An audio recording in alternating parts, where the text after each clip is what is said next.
কলেজে অধ্যাপক নিয়োগের বিজ্ঞপ্তি, কলেজে সহকারী অধ্যাপক নিয়োগের বিজ্ঞপ্তি জারি। কলেজ সার্ভিস কমিশনের 51টি বিষয়ে অধ্যাপক নিয়োগের বিজ্ঞপ্তি জারি করা হয়েছে এবং যে বিষয়টা কলেজে সহকারী অধ্যাপক নিয়োগের বিজ্ঞপ্তি জারি কলেজ সার্ভিস কমিশনের, কত সহকারী অধ্যাপকের পদ খালি রয়েছে, অর্থাৎ শূন্য পদ কত, এবং তার সঙ্গে সঙ্গে অনলাইনে কবে থেকে আবেদন করা যাবে, বিস্তারিত জানাবে সোমরাজ।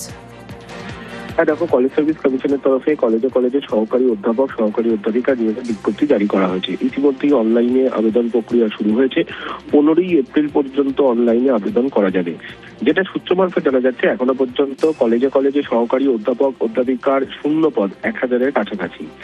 গত 10 বছরে প্রায় 9,500-এরও বেশি অধ্যাপক অধ্যাপিকা কলেজগুলিকে নিয়োগ করেছে কলেজ সার্ভিস কমিশন। ইতিমধ্যেই সেটও নিয়েছে কলেজ সার্ভিস কমিশন, পাশাপাশি নেট হয়েছে।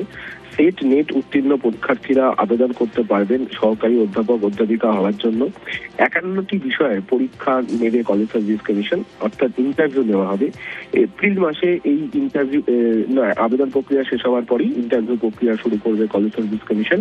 ইতিমধ্যেই তা বিজ্ঞপ্তি জারি করে জানানো হয়েছে কলেজ সার্ভিস কমিশনের তরফে। বেশ।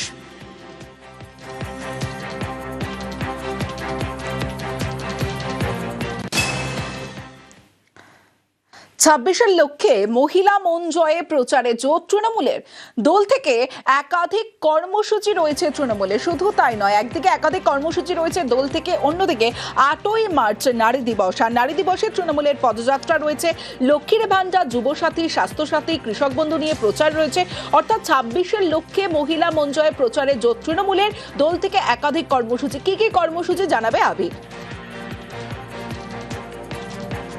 50% মহিলা ভোট রয়েছে এবং 2009-এর লোকসভা থেকে 2024-এর লোকসভা, মাঝের একাধিক বিধানসভা নির্বাচন, প্রত্যেক কটা ক্ষেত্রে ধাপে ধাপে তৃণমূল কংগ্রেসের যে ভোট, মহিলা ভোট, তা অনেকটাই বৃদ্ধি পেয়েছে।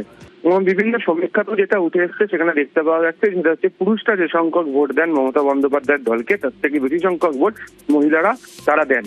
ফলে এই মহিলা ভোটকে সম্পূর্ণভাবে নিজেদের কাছে রাখতে চায় হচ্ছে তৃণমূল কংগ্রেস, এবং সে কারণেই বাড়ি বাড়ি গিয়ে এই ধরনের অভিযান বা কর্মসূচিগুলো তারা সিদ্ধান্ত নিয়েছেন তারা করবেন বলে। তারা প্রথমত 2011 থেকে সরকার গঠনের পর এখনো পর্যন্ত মহিলাদের জন্য যে সমস্ত সামাজিক প্রকল্পগুলো গৃহীত হয়েছে সেগুলোর কথা যেমন আরো একবার মনে করিয়ে দেওয়া, এবং অবশ্যই হচ্ছে লক্ষ্মীর ভান্ডারের মতো যে কর্মসূচি রয়েছে সেগুলোর মধ্যে দিয়ে মানুষ কতটা সুবিধা পাচ্ছেন তাকেও তারা তুলে ধরতে চাইছেন। এছাড়া এসআইআর এর কারণে যারা মারা গিয়েছেন তাদেরকে স্মরণ করে বিভিন্ন জেলাগুলোতে রক্তদান শিবির তারা করবেন। আবার আন্তর্জাতিক নারী দিবসের সময় তাদের তরফ থেকে পদযাত্রাও তারা করা হবে। ফলে সব মিলিয়ে মহিলাদের পাশে রয়েছে এই বার্তায় তৃণমূল কংগ্রেস দিতে চায়, এবং সেই কারণে এই কর্মসূচি তারা দুটি ধাপে তারা করবে। বেশ।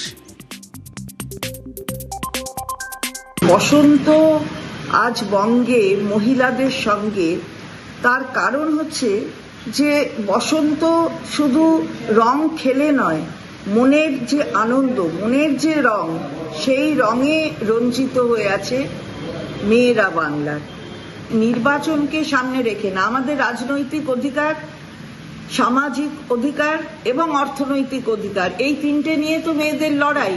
আবার মহিলা দিবসও আসছে সামনে, 8ই মার্চ মহিলা দিবস। আমরা এটাও 2 দিন পালন করব, 7ই মার্চ আর 8ই মার্চ।